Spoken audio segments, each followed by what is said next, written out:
personne que j'ai en face de moi. Bon, j'ai pas écouté les premiers profils, mais de ce que j'ai vu, vraiment, je suis tout à fait étonné par les vies différentes que vous avez vécues tout en étant très jeune jusqu'ici. Et c'est très sympa. Bon, et en plus, toutes les régions possibles de France et de Navarre.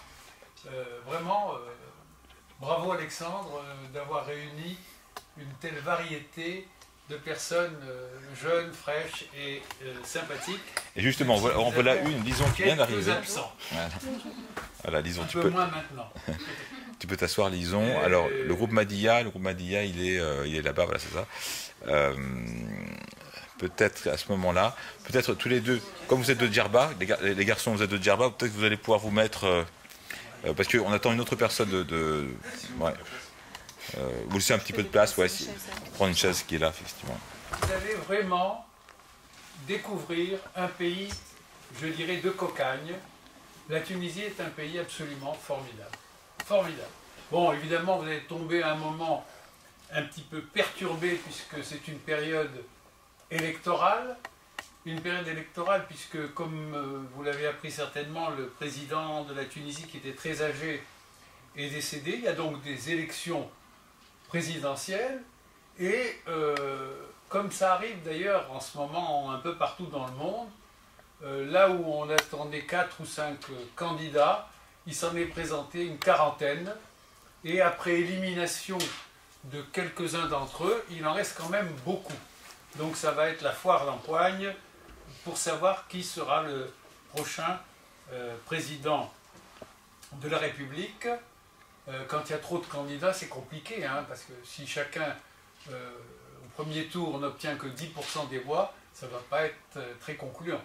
Donc voilà, vous allez arriver à une période où les gens seront particulièrement perturbés par ces élections qui sont importantes, si vous voulez, pour l'avenir de ce pays qui, contre vents et marées, cherche à se maintenir dans la modernité.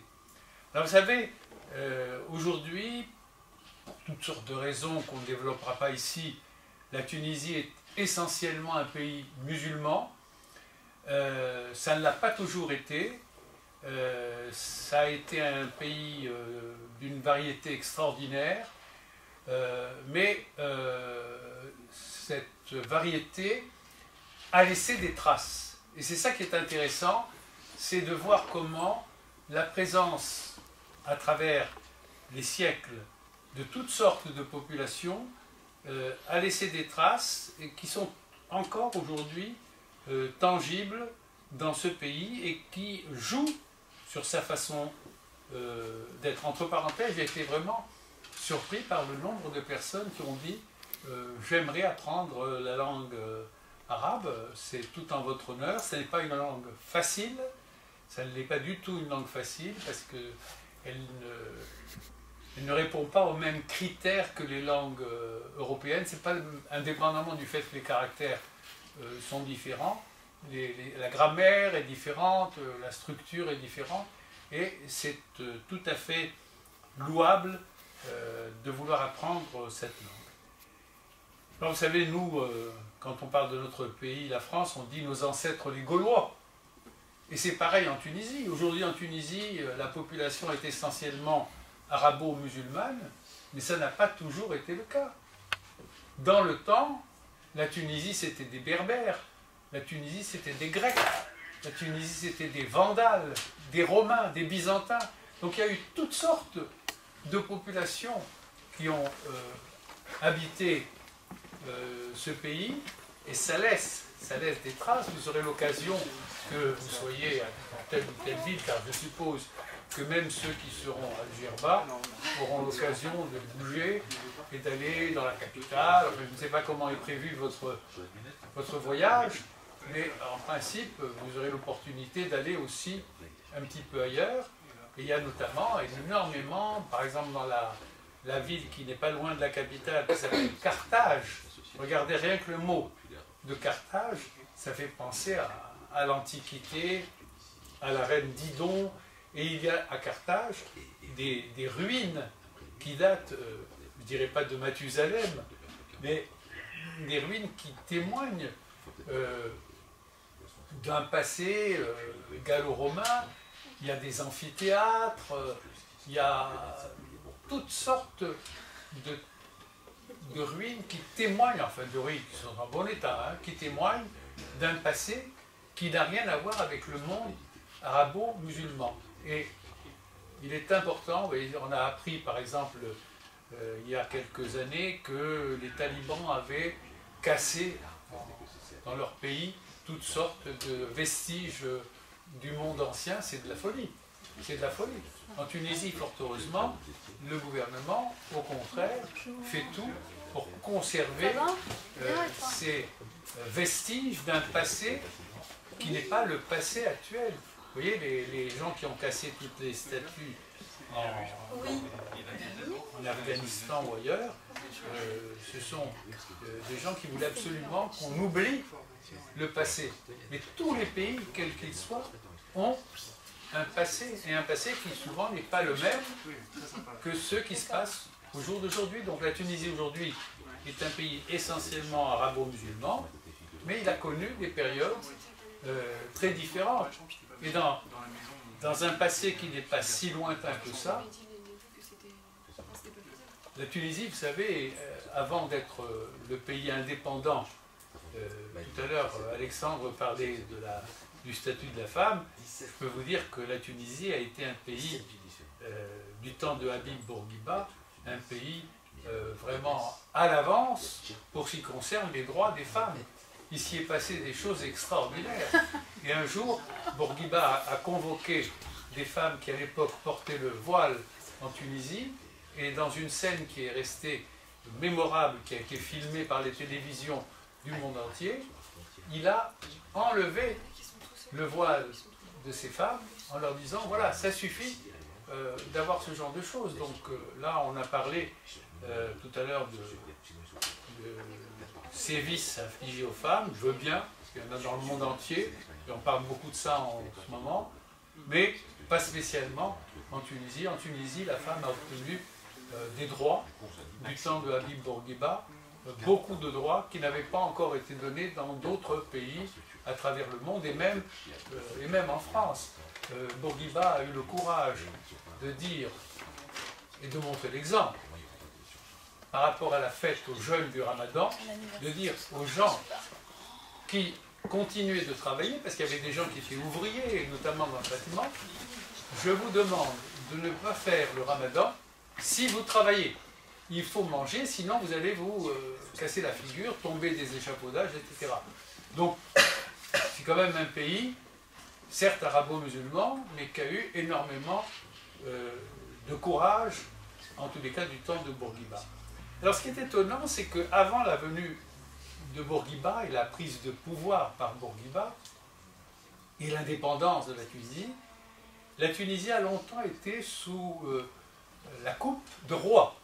Des rois, qui étaient en fait ce qu'on appelle des pachas, et en Tunisie on appelait ça des B, B-E-Y, au pluriel avec un S.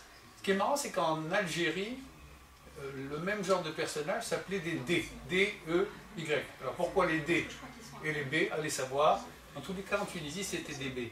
Et ce qu'on ne sait pas souvent, c'est que la dynastie des B de Tunisie était d'origine étrangère. Et je vais vous dire, c'est bizarre, quand je l'ai appris moi-même, je me suis dit, mais pourquoi la dynastie qui gouvernait pendant des siècles la Tunisie, le dernier s'appelait Lamine, Sidi Lamine Pacha Bey, et après c'est devenu donc une république, eh bien c'était une dynastie d'origine albanaise. Albanaise, je ne sais pas si vous connaissez l'Albanie. L'Albanie, c'est un tout petit pays d'Europe, et on ne le sait pas toujours, c'est un pays à majorité musulmane. Il y a en Europe un pays à majorité musulmane, il s'appelle l'Albanie, et cette Albanie a donné les souverains de la Tunisie. Allez savoir pourquoi c'est comme ça, l'histoire est pleine de bizarreries. Et au temps des bey, de nombreux pays européens ont eu la Tunisie en ligne de mire. C'est tentant quand vous voyez sur une carte la position géographique de la Tunisie, vous dites effectivement, pour des gens qui ont envie de conquérir des pays, parce qu'à un moment donné de l'histoire du monde et de l'histoire européenne, les pays européens ont eu envie de s'enrichir, de conquérir. Et alors, évidemment, ce sont les pays qui n'étaient pas trop loin, qui étaient tentés.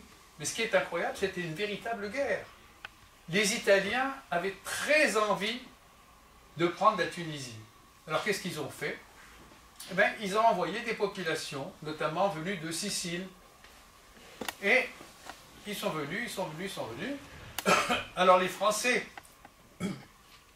qui avaient très envie de conquérir la Tunisie, ont fait pareil, ont envoyé des populations, des gens qui sont venus pour labourer, pour travailler, des petits, on dit des colons, mais en fait des travailleurs, des gens que le pays a envoyés parce que, vous savez, souvent on se demande quoi faire des chômeurs. Eh ben, à l'époque c'était une idée, tiens, on va les envoyer dans tel et tel pays. Donc la Tunisie a été envahie par les Italiens, que c'est surtout des Siciliens, par les Français, qui venaient un petit peu partout, surtout d'Alsace-Lorraine d'ailleurs, enfin beaucoup d'Alsace-Lorraine. Et les Anglais étaient très intéressés. Pourquoi? Parce qu'il y a une île qui s'appelle Malte, qui n'était pas loin de la Tunisie, et du coup ils ont envoyé les Maltais, ce qui fait qu'en Tunisie, à l'époque, dans les années 1850-1900, il y avait énormément de Maltais. Les Maltais, c'est-à-dire des anglophones, étaient très nombreux en Tunisie. Et l'Espagne, ça l'intéressait aussi de conquérir la Tunisie. Alors, pareil, ils envoyaient des populations. Si vous voulez, et tout ça, ça se ressent. C'est-à-dire que, à une époque donnée, en plus de la population elle-même, population essentiellement pardon, arabo-musulmane, mais également en partie juive, il y avait à un moment donné à peu près 120 000 juifs sur 3 ou 4 millions d'habitants, ce qui n'était pas trop mal, sont venus donc à cette population originelle, parce que les juifs ne sont pas une population ajoutée, une population qui est antérieure à l'arrivée arabo-musulmane et qui date du temps de la destruction du temple. Vous savez, quand le temple de Jérusalem a été détruit, les Juifs se sont éparpillés, on appelle la diaspora, et sont allés dans le monde entier, et une partie d'entre eux se sont retrouvés en Tunisie, notamment, puisqu'on parlait de Djerba, notamment dans la ville de Djerba, dont on parlera tout à l'heure. En fait, j'aurais bien aimé avoir un petit peu d'eau, les patrons là. Ah ben il y a peut-être de l'eau là sur la table. Vous êtes adorable. Je ne sais pas à qui appartient cette eau. On la pique. Ouais, quand on parle, on a besoin d'eau. Merci beaucoup. Pas de soucis ou pas de touchy?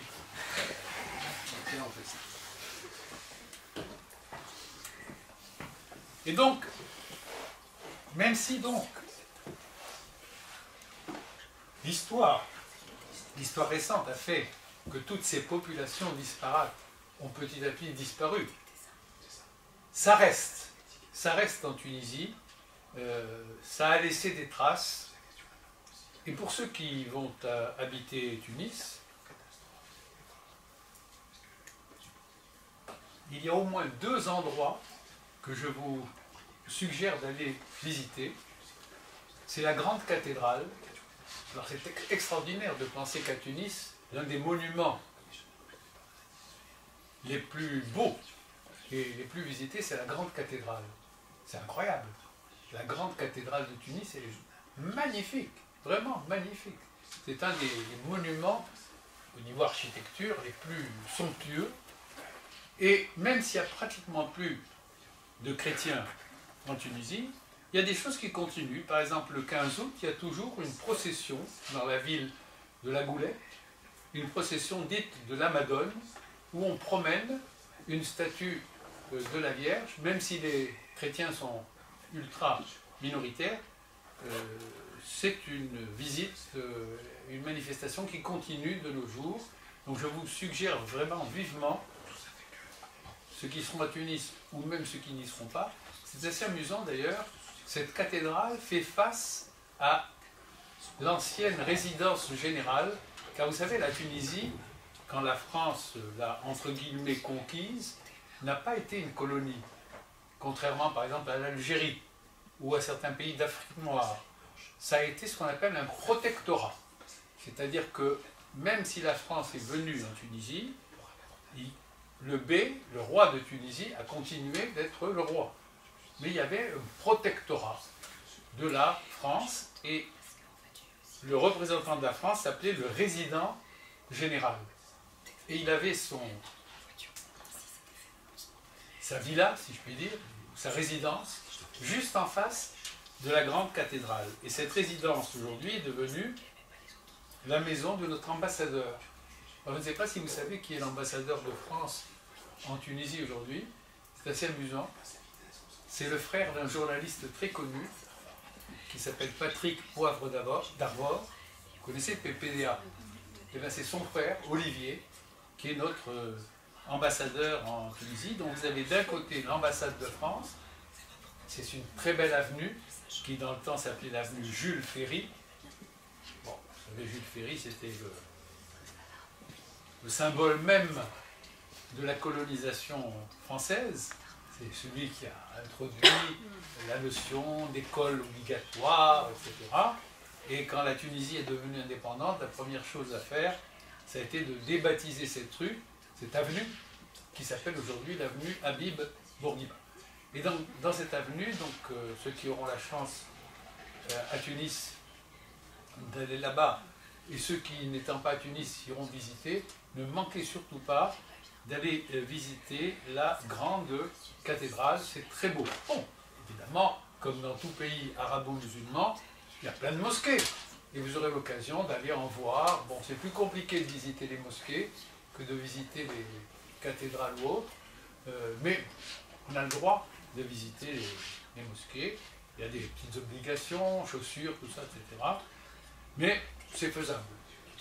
Et il y en a de très belles. Cela dit, il y a même des mosquées où il suffit de voir de l'extérieur, c'est très beau.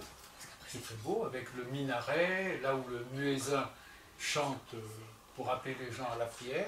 Mais dans un pays arabo-musulman, de voir cette magnifique cathédrale, qui est plus grande que n'importe laquelle des mosquées de Tunis, elle est gigantesque. Deuxième bâtiment que je vous suggère d'aller voir, c'est la grande synagogue, qui est dans une avenue qui s'est longtemps appelée avenue de Paris. Elle aussi, elle a été débaptisée. Elle s'appelle, je crois, avenue de la Liberté aujourd'hui. Et vous avez un bâtiment, comme même à Paris, vous n'en voyez pas. Un bâtiment juif, c'est-à-dire une très grande et très belle synagogue avec une étoile de David énorme, de 2 ou 3 mètres de taille, vous voyez. Et ça aussi, peut-être que vous pourriez la visiter. Je ne connais pas les modalités aujourd'hui de visite des monuments, ça doit être assez compliqué malgré tout, mais je vais pouvoir y arriver. Et là aussi, c'est étonnant, dans un pays arabo-musulman, de voir telle belle...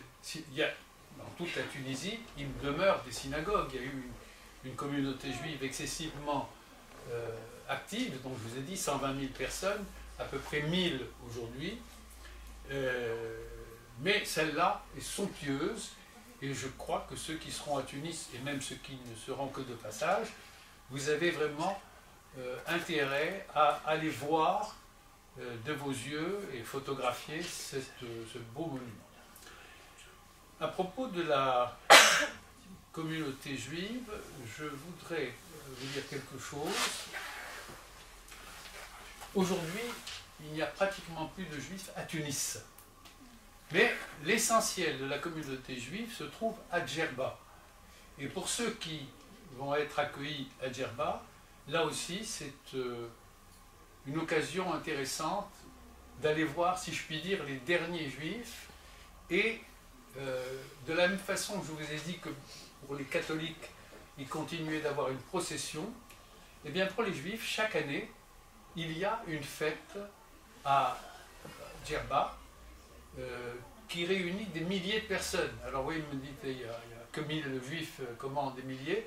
Eh bien, chaque année, à l'occasion de ce pèlerinage, on appelle ça le pèlerinage de la Griba, eh bien, vous avez des milliers de personnes qui vont en Tunisie pour voir justement un défilé. Là aussi, c'est un défilé avec une espèce de statue qu'on appelle la Ménara, et les gens défilent dans toute la ville, des gens qui viennent de partout, de France, d'Italie, d'Europe et d'Israël.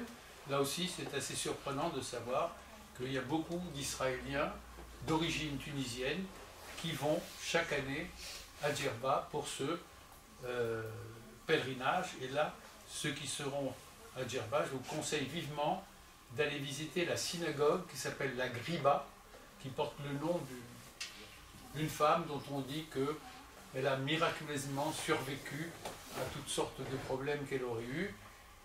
On raconte également que, est enfouie sous la synagogue de la Griba, mais allez savoir, une porte du temple de Jérusalem que les gens qui fuyaient à l'époque Jérusalem lors de sa destruction en l'an 70 ont emmené avec eux et ont mis sous la synagogue avant qu'elle soit construite. C'est une synagogue très très ancienne. Donc, il y a en Tunisie, encore une fois, et même si le pays est devenu essentiellement arabo-musulman, je crois qu'il demeure un esprit généraliste qui fait que les Tunisiens ont gardé dans leur façon d'être, dans leur discussion, dans leur histoire, toutes les traces des populations qui ont vécu dans le pays il y a très longtemps ou il y a peu longtemps. En tous les cas, je crois que c'est quelque chose qu'il convient de mettre en évidence. Pour ceux qui iront à Tunis également, il est intéressant de faire un petit voyage dans ce qu'on appelle le TGM. Il y a un train qui se prend d'ailleurs lui aussi en face de la grande cathédrale. TGM veut dire Tunis, Goulette, Marsa. Et ce train fait le tour de toutes les plages. Toutes les plages. Tunis est une ville du bord de mer, mais il n'y a pas de plage à Tunis même. Il y a un lac. Mais à 10 km à peu près commence une série de plages. Et en Tunisie, la pratique pour les familles en été, c'est de quitter la capitale et d'aller vivre tout l'été à la plage. Systématiquement, les gens quittent la ville, embarquent tout. Alors, c'est pas seulement comme on fait chez nous ici pour aller à Deauville, hein. On ne prend pas seulement le train. Ils embarquent tout dans des camions ou des grosses voitures, les matelas, le matériel et tout, pour aller passer l'été à la plage. Et alors vous avez, je dirais une quinzaine ou une vingtaine de plages différentes. J'ai vu qu'il y avait dans le programme des gens qui allaient aller à Hammamet. C'est pas dans la région du Tunis. Hammamet, c'est plutôt du côté d'une ville qui s'appelle Sousse. Mais c'est pareil.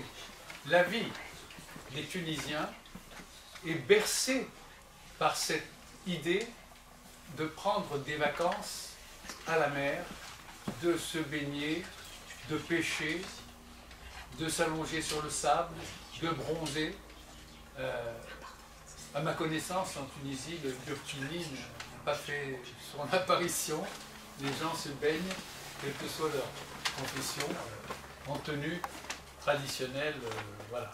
Et donc, je vous suggère, pour ceux qui pourront le prendre, de prendre le TGM, Tunis, Goulette, Marsa, et même de vous arrêter à chaque station pour aller voir chaque plage a son histoire. Vraiment, toutes ces plages sont formidables, très belles, très belles. Alors évidemment, encore une fois, j'ai vu des gens qui vont à Madia, c'est pareil, hein, c'est sur le bord de mer, il y a également une plage. Mais le TGM, c'est un peu spécial, ça rappelle que chaque été, les Tunisiens font leur bagage et vont aller vivre pendant 3 mois au bord de mer, et quelle que soit la station, je vois pas, il y en a une quinzaine à peu près, qu'ils ont choisi. Et c'est ça aussi la Tunisie. C'est ce qu'on appelle en arabe le kiff, c'est-à-dire l'art de vivre, de pas seulement penser métro, boulot, dodo, mais de penser un tiers de l'année à aller se baigner avec la famille, avec les enfants, d'aller manger de bonnes choses, des bons poissons, des bons coquillages, tout ce qu'on veut. Et je crois qu'il y a aussi en Tunisie, bon, vous aurez la chance, quel que soit l'endroit où vous allez aboutir, vous aurez la chance de déguster la cuisine tunisienne. Bon, il n'y a pas que le couscous. Parce que quand on dit cuisine tunisienne, le couscous, il n'y a pas que ça. Il y a toutes sortes de nourriture absolument délicieuses. Donc vous allez vraiment, et je le répète, vous allez dans un pays de cocagne, vous allez vraiment vous régaler.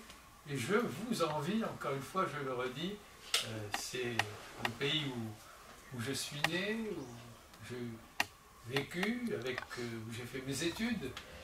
Ça n'a pas l'air comme ça, mais j'ai été mathématicien. Donc, voilà, les gens qui me voient croient que je suis un écrivain ou un linguiste. Non, non, j'étais mathématicien, j'étais professeur de maths, y compris en Tunisie, y compris à l'université de Paris. Donc, voilà. Hein. Et en Tunisie, lorsque Bourguiba a pris le pouvoir, je vous ai dit tout à l'heure quelques petites anecdotes sur sa façon de traiter la religion, de traiter les femmes. Je crois d'ailleurs que certains iront à Monastir, il me semble, hein, voilà. Monastir, c'est un peu notre, comment appelle-t-on ça, colomber les deux églises. Parce que c'est à Monastir qu'est né Bourguiba, et c'est à Monastir qu'il est enterré. Donc c'est le lieu, si vous voulez, où le père de la nation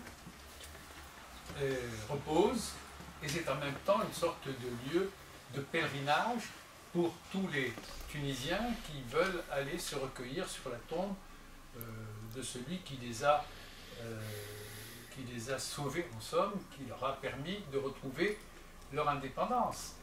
Et Bourguiba, dans sa lutte pour l'indépendance, a eu énormément de compagnons juifs. On ne le sait pas beaucoup.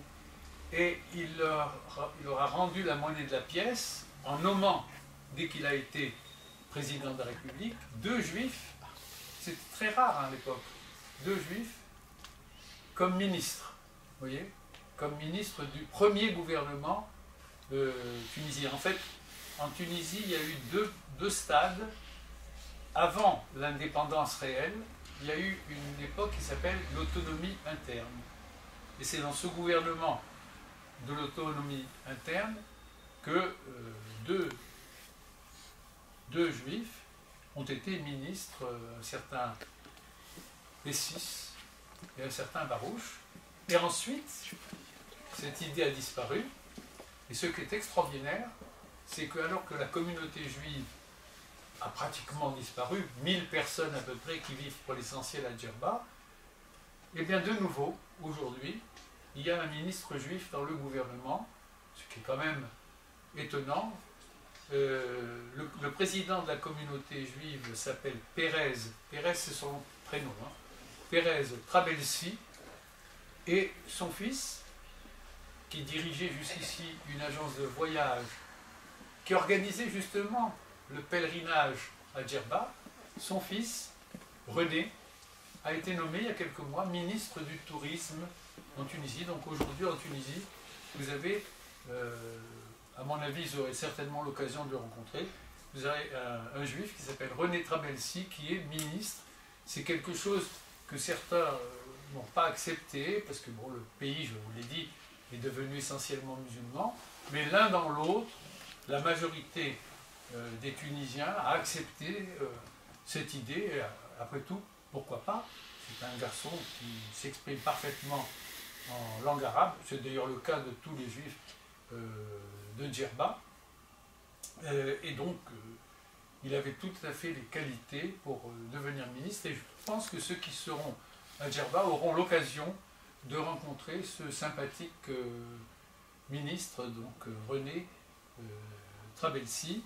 Donc voilà, je crois que les uns et les autres, quel que soit l'endroit où vous allez vous retrouver, on m'a parlé d'Aïn Draham aussi, même si ce n'est pas tout à fait ce mot qui est sur les papiers, je crois qu'il s'agit bien de cette ville.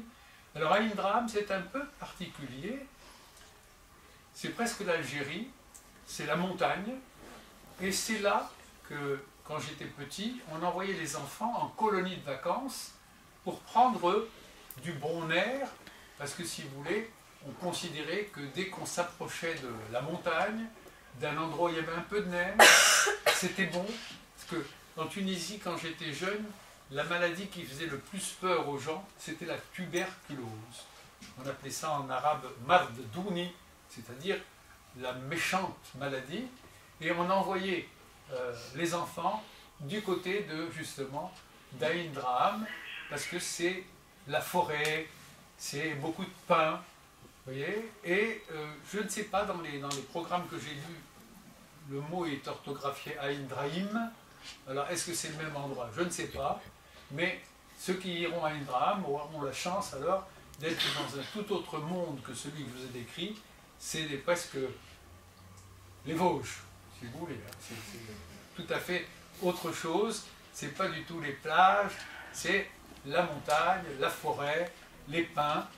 Et pourquoi pas? Ce que j'espère, c'est que les uns et les autres, que vous soyez à Gabès aussi, je crois, est parmi dans le. Voilà, Gabès, c'est une ville du sud. C'est presque à la même latitude que Djerba. Une ville très très originale qui se distingue par un certain nombre de choses, notamment par la fabrication de couvertures. Vous voyez, en Tunisie, quand on était un peu chic, on disait « je vais m'acheter une couverture de Gabès ». C'était les belles couvertures, très, très bien faites. Et aujourd'hui encore, les dames qui tissent à Gabès sont réputées. Et vous allez voir d'ailleurs, dans chacune des villes, les tenues des gens ne sont pas les mêmes. On n'a pas la même tenue dans le nord que dans le sud. Dans le sud, on a gardé vraiment des tenues folkloriques à Gabès, à Tozeur, à Souk El Arba. Dans tous ces endroits, on a gardé des tenues, et je pense que vous aurez aussi là l'occasion de voir, il y a énormément de musées, de voir les tenues des gens. Voilà, je crois que je vous ai un peu donné envie, j'espère, plus encore d'aller voir ce beau pays, vraiment ce très beau pays qu'est la Tunisie.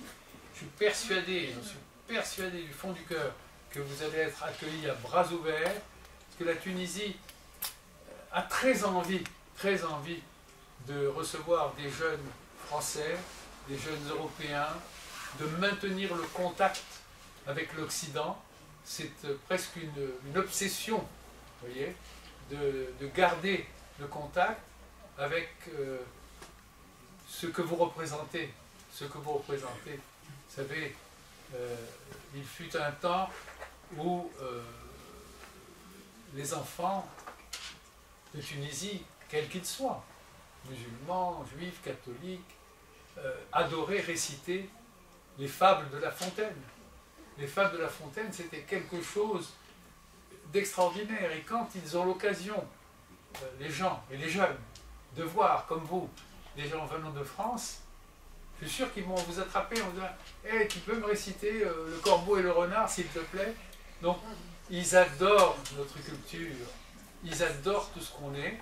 Et vous, puisque vous l'avez dit tout à l'heure, vous voulez apprendre certains d'entre vous la langue arabe, vous aurez envie aussi d'aller vers eux de cette manière. Je crois que vous allez, grâce à ce voyage, je crois que vous allez vraiment permettre un pont, réaliser un pont entre l'Orient et l'Occident, si tant est que la Tunisie, c'est l'Orient, car de mon point de vue, c'est aussi, d'une certaine manière, par l'histoire qu'elle a connue, c'est aussi une part de l'Occident. Et vous allez voir, il y a de tout.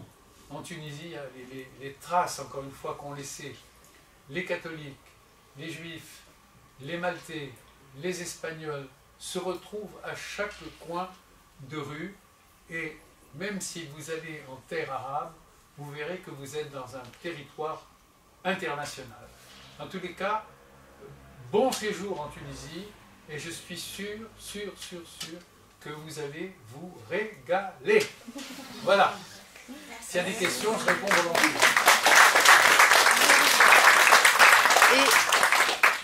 Et Jean-Pierre, donc nous avons Soline et Alix qui sont allés donc en Tunisie l'année dernière et qui sont ici pour vous témoigner de leur expérience. Donc Soline, je vous en prie, Alix, avancez-vous. Vous voulez que je laisse ma place? Non, je vous en prie. Allez, Pauline et Alice. Non, Soline. Mais c'était pas loin. Je vous en prie. Alix. Bonjour. Moi c'est Alix, j'ai 20 ans. Donc on est parti il y a 2 ans à Tunis avec Soline. J'ai pas préparé de papier à vous lire ou quoi, donc si vous avez des questions, on va plus faire du question-réponse, ce sera sûrement plus simple. Donc vous avez sûrement des craintes, des anxiétés, des petits doutes, des questions ou quoi, n'hésitez pas à nous les poser. C'est maintenant ou jamais. Non? Sinon je vais devoir vous raconter, sûrement moins intéressant que notre échange. Non, pardon. Vous pouvez nous dire ce que vous avez fait à Tunis, Ce qu'on a fait à Tunis. on a travaillé en maison de jeunesse, donc on était dans des maisons de jeunesse différentes. Toi c'était beaucoup enseigner un peu le français, non? Ouais. Et moi c'était faire les travaux. Après on a animé aussi des activités au CCAB, mais je ne sais pas s'il y en a qui vont travailler avec le CCAB à Tunis. On n'a pas exactement vos missions, mais comme vous, on est parti. Alors nous on est parti à 10 à Tunis. On était séparés en 2 maisons et du coup on avait chacun des jobs un peu dans toute Tunis, dans des maisons de jeunesse différentes. Donc selon ce qu'on avait envie ou autre, on avait nos maisons de jeunes. Du coup moi j'ai plus fait des cours de français et un peu d'anglais. J'avais pas grand chose à leur apprendre, ils avaient presque mon niveau pour certains. Et puis pas mal d'animation. Du coup c'est une vraie liberté qu'ils vous laissent là-bas, qu'on a vu nous, c'est de pouvoir organiser pas mal de choses. Vous allez être surpris parce que les Tunisiens n'ont pas du tout le même fonctionnement que nous dans la vie de tous les jours. Posez-vous, soufflez un coup, parce que eux, ils vont prendre le temps de faire les choses. Ils le feront bien, vraiment, mais ça ira pas dans... Ils vont pas être rapides, mais vraiment du tout. C'est pas le problème. Ils y vont vraiment petit à petit, ils comprennent ce que vous leur dites, ils assimilent le tout pour ensuite pouvoir construire quelque chose d'intéressant en fait. Ils considèrent que si on leur dit bah moi je veux faire ça tout de suite, c'est voué à l'échec, en fait ça ne marchera pas.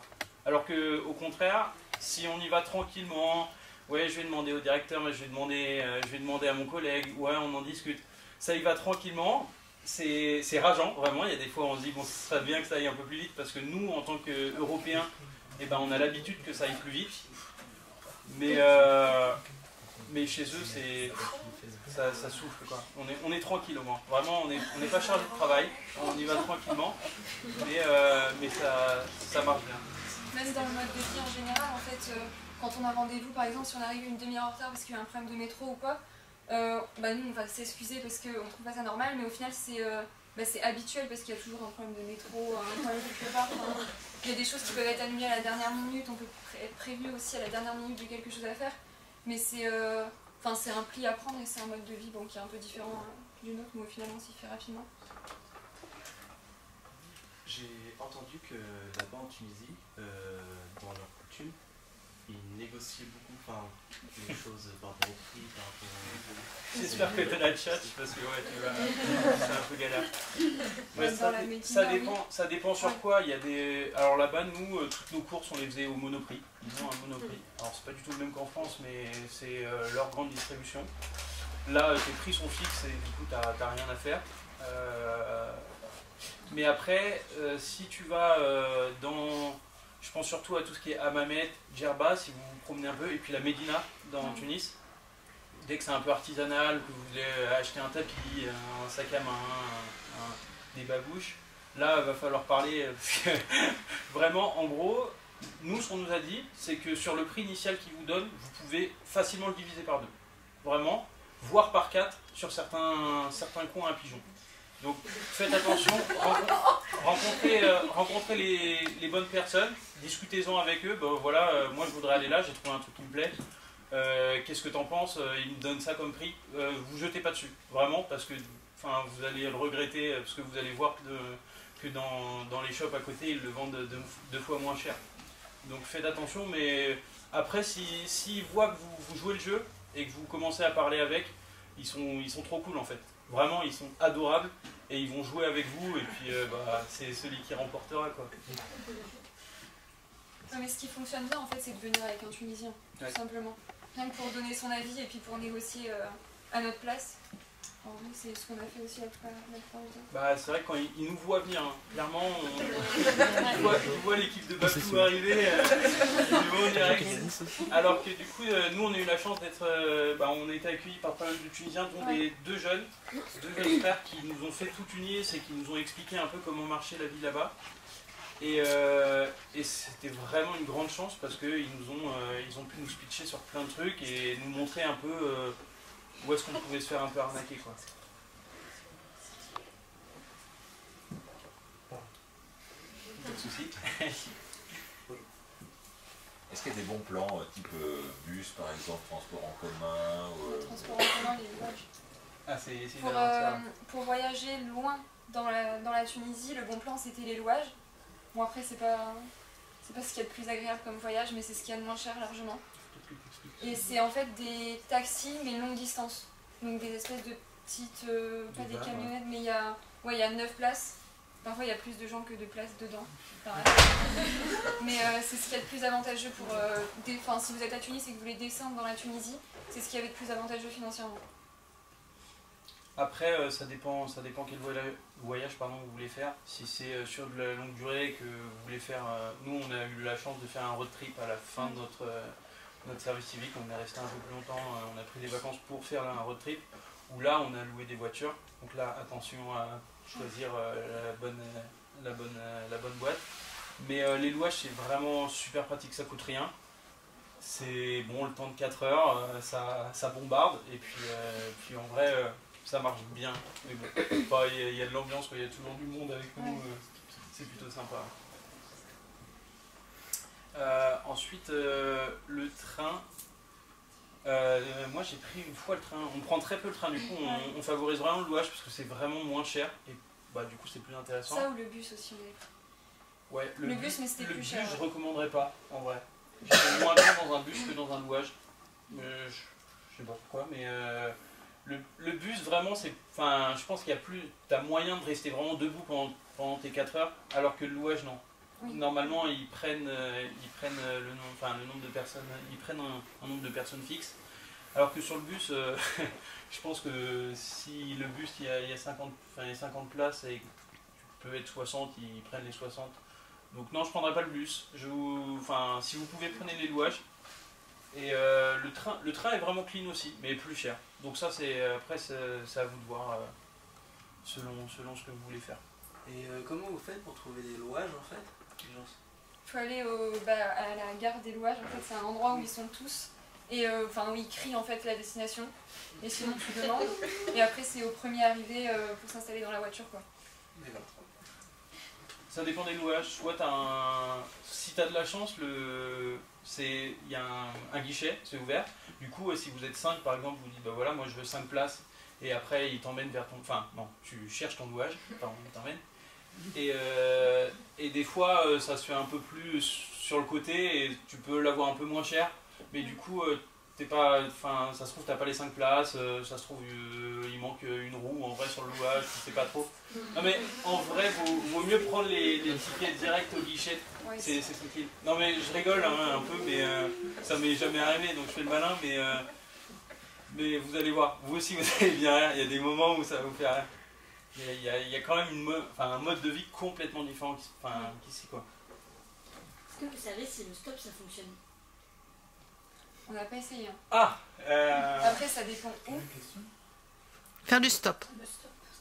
Mais ouais, si c'est dans Tunis même, en vrai, c'est pas la peine parce qu'il y a le taxi qui est vraiment pas cher. En vrai, ouais. Dans taxi, je vais y arriver. Dans Tunis, t'as les taxis qui coûtent rien. Ouais, par contre, Non, mais les plutôt taxis. pour voyager, en Tunisie en général, je sais pas si vous savez. C'était une question. Bah écoute, non, j'ai jamais tenté, j'ai jamais vu.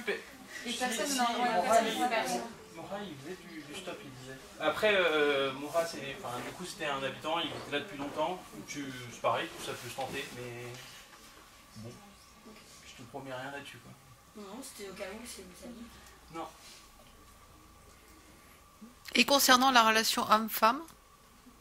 En Tunisie ou parmi nous? Vous Non, en Tunisie, avec d'autres Tunisiens de vos âges ou autres. Bah, au final, les Tunisiens de notre âge, ils ont un mode de vie, comme on peut retrouver chez des étudiants dans les grandes villes de France, quoi, c'est la même chose. Après, oui, la relation homme-femme, les Tunisiens sont avenants, vraiment, parfois un peu beaucoup, mais rien de méchant, sans mauvaise pensée ou quoi que ce soit. Vous vous ferez beaucoup ajouter sur Facebook, je pense, vraiment beaucoup. Mais non, ouais, ils sont avenants, mais ça va. Pour les filles, hein, les mecs, vous inquiétez pas, il n'y aura pas de problème. non, nous, il n'y a pas de souci. Moi, je suis parti du coup avec. En gros, ce qui s'est passé, c'est qu'on est parti avec un mois d'intervalle. Je suis parti avec 4 filles, et du coup, le deuxième groupe, c'était 4 garçons et une fille. Et c'est vrai que des fois, quand les filles sortent ou autres le soir, et que moi, j'avais pas du tout envie de sortir, c'est pas que je craignais ou quoi. Mais c'est vrai que dans certains coins en Tunis, 4 filles qui sortent des européennes, elles ont quand même une réputation de filles qui peuvent être faciles, en fait. Sans se mentir, l'européenne est possiblement une fille facile. Du coup, faire attention. Après, on n'a jamais eu de gros soucis non plus. Mais ouais, ça suit un peu, ça essaye d'aguicher, quoi. Mais rien de très malheureux. En tout cas. Et donc ça implique un habillement particulier ou pas? Non. Honnêtement, oui. Hein. Oui. Moi, les 7 mois de service civique, j'ai pas mis une jupe, ok. J'ai pas mis un short parce que dans la rue, en même temps, je voyais pas de Tunisienne en jupe et en short. On m'a jamais dit c'est interdit, on m'a jamais dit c'est mal, mais en même temps, j'avais pas l'impression qu'il y avait des Tunisiennes qui faisaient ça. Donc, mais après, oui, 7 mois sans jupe ou short, c'est faisable. Après, attention, hein, c'est clairement pas tous les Tunisiens, il n'y a pas de problème là-dessus. Il y en a plein qui s'en foutent en fait. Ouais. Surtout qu'on arrive sur. Je trouve que les jeunes sont de plus en plus progressistes dans leur manière de penser. Et du coup, ça va dans le bien, on va dire, là-dessus. Est-ce que les jeunes peuvent se tenir la main sans problème il vaut mieux éviter? Je crois que c'était plus long que. Ouais. Ça dépend de la relation. Moi, je l'aurais pas fait avec un garçon, je pense pas. Parce que je pense que j'aurais été mal vu. Après, il y a des pays comme le Maroc où c'est très bien vu et c'est juste, on est meilleurs potes, on se tient la main. En Tunisie, je crois pas qu'il y ait ça, forcément. Ça me dit rien, je vois pas 2 hommes se tenir la main comme gage d'amitié. Si vous êtes en couple, ce qu'ils vous demandent, c'est de pas vous le montrer en fait, pas de vous embrasser dans la rue, de vous afficher vraiment, vous tenez la main parce que vous êtes en couple, ils s'en fichent, pardon. Mais après. Après 2 Européens, je pense pas que ce soit un problème. Ouais, oui, ils sont assez ouverts, donc je pense, je sais pas. Mais c'est vrai que t'as pas la même liberté. Oui, par exemple, s'embrasser dans la rue, on nous avait dit que c'était. C'est pas cool. Pour eux, en tout cas, vous faites ça chez vous et puis il n'y a pas de problème, quoi. Après, vous smaquez votre copain, votre copine, ça va aller, quoi. Mais bon, si vous pouviez le faire chez vous, c'est mieux. En tout cas, c'est ce qu'ils pensent. Est-ce que transporter de l'alcool, c'est aussi interdit ou pas? Transporter de l'alcool. Oui, dans sa voiture par exemple, est-ce qu'on peut avoir des bouteilles dans sa voiture, ou est-ce qu'il vaut mieux éviter effectivement ce type de choses? Bah, nous sur Tunis, du coup je vous ai dit, on allait au Monoprix, il faut faire attention parce qu'il n'y a pas tous les Monoprix qui vendent de l'alcool tout simplement, on ne trouve pas de l'alcool partout. Maintenant, on ne se trimballait pas avec notre bouteille de vin ou de vodka dans le taxi, il était toujours dans le sac. Donc je ne pense pas, je pense réellement que c'est mieux garder caché, mais même en France en même temps, on évite de montrer qu'on a acheté 3 bouteilles d'alcool à tout le monde. Mais non, j'ai pas... Enfin, je sais pas, vu qu'on l'a jamais fait, que moi j'avais eu problème pour ça. Enfin oui, on met la bouteille dans notre sac, mais comme on le fait en France, ouais. Du coup, il y a vous regroupez des fois sur la voie publique, dans des endroits, dans des parcs, je sais pas. Nous regrouper pour faire quoi? Boire, écouter de la musique, discuter, pour toutes sortes de choses. Il y a pas mal de bars à Tunis que nous avaient montré les Tunisiens qui nous ont accueillis. Donc ça c'était cool. Enfin, il y en avait un, on allait souvent. Après sur la voie publique. Enfin, dans la rue honnêtement, non. Je ne bois pas sur la voie publique. Et dans les parcs, je suis pas sûre non plus. Non, c'est interdit. Ah ouais, Et même sur la plage, je pense que vous ne pouvez pas prendre une bouteille de bière et la boire ensemble sur la plage. Je crois que ça c'est interdit aussi. Non. Nous c'était dans les bars, ouais. Et il y en a pas mal en plus à Tunis. C'est mieux de consommer dans les bars et puis ou alors chez soi quoi. Mais après, oui, tu peux retrouver avec un jus de pomme, ça c'est pas un souci. Mais je pense que c'est sur l'alcool. Et quelle est la réputation des boîtes de nuit là-bas?